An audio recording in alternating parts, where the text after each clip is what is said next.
امیر صاحب ہم نے وفاق کو بھی ڈسکس کر لیا, پنجاب کو بھی, سندھ میں جو ہے سندھ کے سابق وزیر اعلیٰ کی درخواست جو ہے ایک بار پھر مسترد کر دی گئی ہے, تو اس کا کیا پس منظر ہے؟ ایک بار پھر سے مراد یہ ہے کہ دوبارہ سے اس ایشو کو سامنے لایا گیا, ان کی درخواست کو مسترد کر کے, کیا سمجھتے ہیں آپ؟ ارباب رحیم بہت ایک لمبے عرصے تک سندھ کے وزیر اعلیٰ رہے ہیں, کوئی 3 سال تک مشرف کے زمانے میں, اور سندھ میں حکومتیں بنتی تھی عجیب طریقے کے ساتھ, بنتی رہی کہ انٹیریئر سے وہ لوگ لے لیے جو پیپلز پارٹی کے مخالف ہیں اور ان کا ایم کیو ایم سے اتحاد کر لیا, یا سندھ سے پیپلز پارٹی لے لی تو ایم کیو ایم کے جو مخالف ہیں کراچی میں ان کو لے لیا, ایک مصنوعی سا بندوبست ہوتا تھا. لیکن ارباب رحیم بہت ہی ووکل آدمی تھے, وہ کھل کے بات کرتے تھے, انہوں نے پیپلز پارٹی کے بارے میں کوئی رو لحاظ نہیں کی.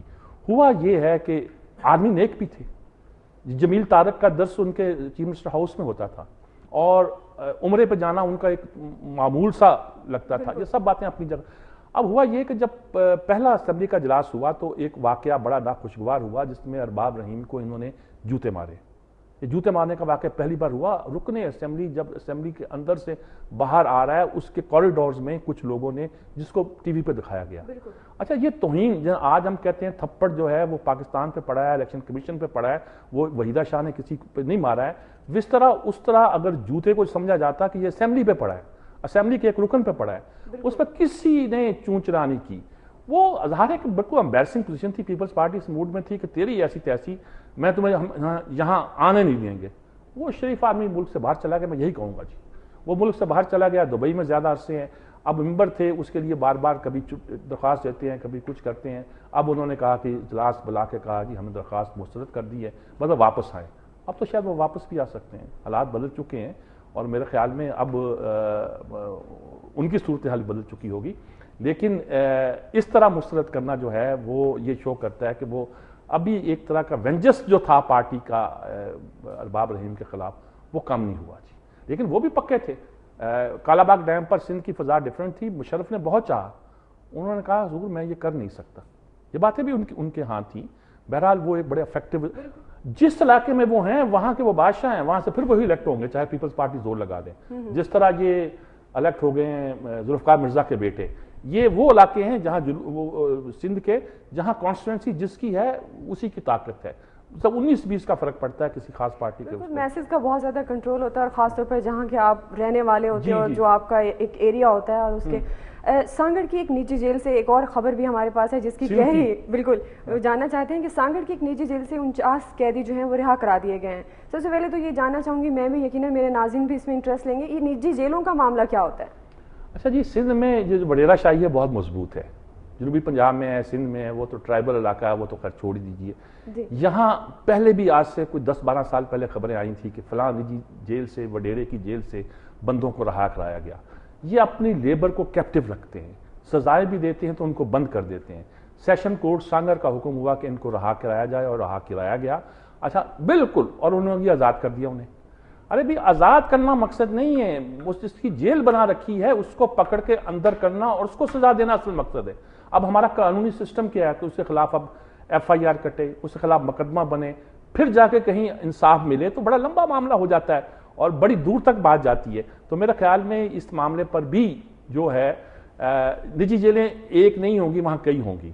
اور جیسا ہمارے یہ اینٹ خش سازی کے بھٹے جو ہوتے ہیں, اس پر بھی ایک طرح کی باؤنڈریڈ لیبر ہوتی ہے. تو یہ ساری چیزیں جو ہیں اس فیوڈل سسٹم کی پیداوار ہے جو ہم موجود ہے. ہمارے لوگ اس کے خلاف تو مہم چلائیں گے, لیکن وہ فیوڈل سسٹم کے خلاف اب کوئی نہیں بولتا. آپ کہتے ہیں کوئی ذریعہ اصلاح, اور صرف یہ بنیادی حقوق کی خلاف ورزی نہیں ہے کہ بہت بڑی خلاف ورزی ہے. کسی شخص کو کسی کو قید رکھنے کا حق نہیں ہے. یہ تو اتنی بڑی خلاف ورزی ہے کہ اس شخص کو نہ صرف پکڑا جائے, اس پر مقدمہ چلایا جائے سرے عام.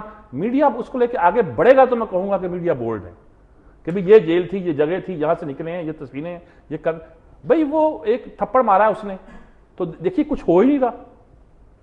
وحیدہ شاہ کیا وہ کیس, اس کی رپورٹ بھی الیکشن کمیشن کو موصول ہوئی اور اس پر بھی بہت ساری باتیں ہوئی. لیکن یہ جو نجی جیلوں کا معاملہ ہے, اور اس پر جیسے آپ بھی بتا رہے ہیں کہ میڈیا کو بولنا چاہیے اور خاص طور پر اس پر آواز اٹھانی چاہیے, کیونکہ یہ تو ہمارے بیسک رائٹس ہیں جو ہمیں پیدا ہوتے ہی ملتے ہیں. پھر اس کے بعد بھی اگر ہمارا لا بھی اس پر خاموش ہے تو اس کی کوئی نہ کوئی ریزن, اور پھر گورنمنٹ اس پر کیوں ایکشن نہیں لیتی؟ خاص طور پر گورنمنٹ اس لیے ایکشن نہیں لیتی کہ گورنمنٹ ہے ہی وڈیروں کی, گورنمنٹ ہے ہی ایلیٹ کلاس کی.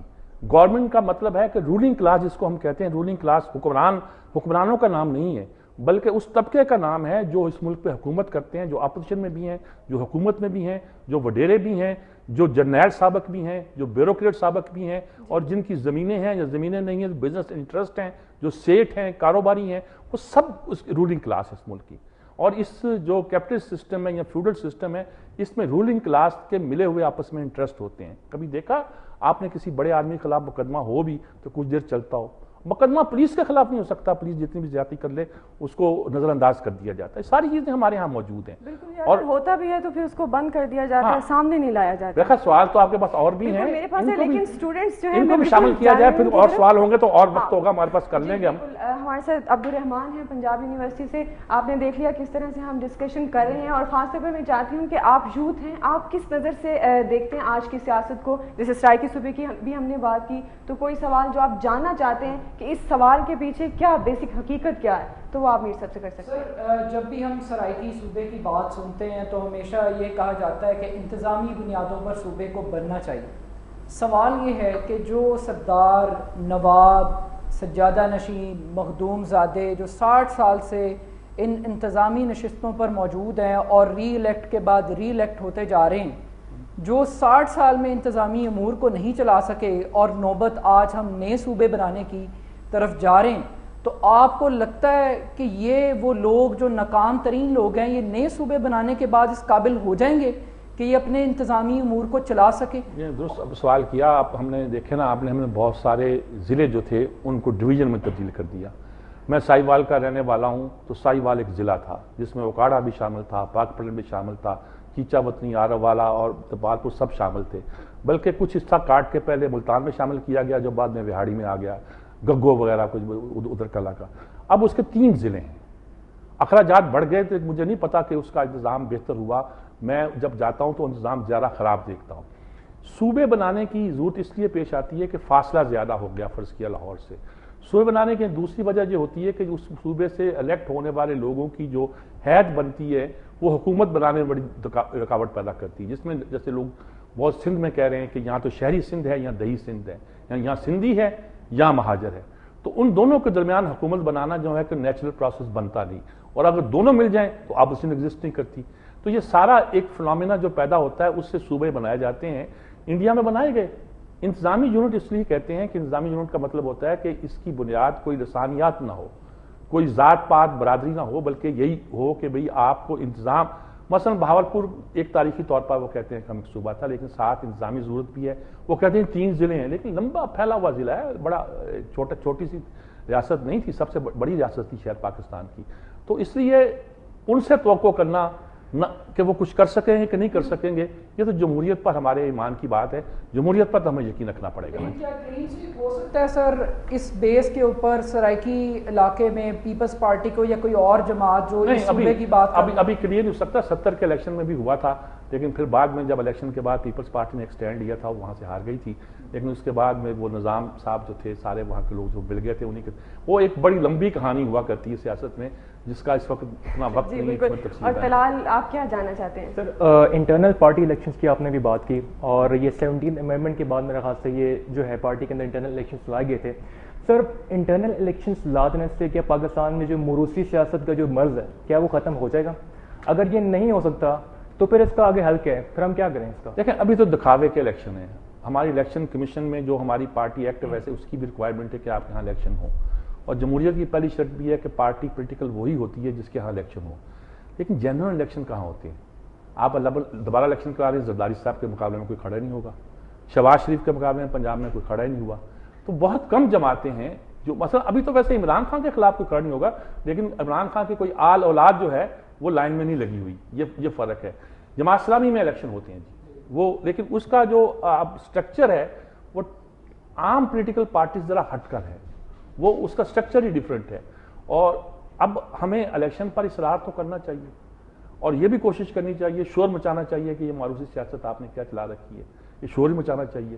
آخر ایک دن تو انڈیا میں نہیں ہو سکا، ابھی سونیا گاندھی حالانکہ اٹلی سے تعلق ہے اس کا، لیکن اسی لیے وہاں ہے کہ وہ نہرو اور اندرا گاندھی کی خاندان سے ہے، اس سے رشتہ ہو گیا ہے، ورنہ اس کی کوئی حیثیت تو نہیں تھی۔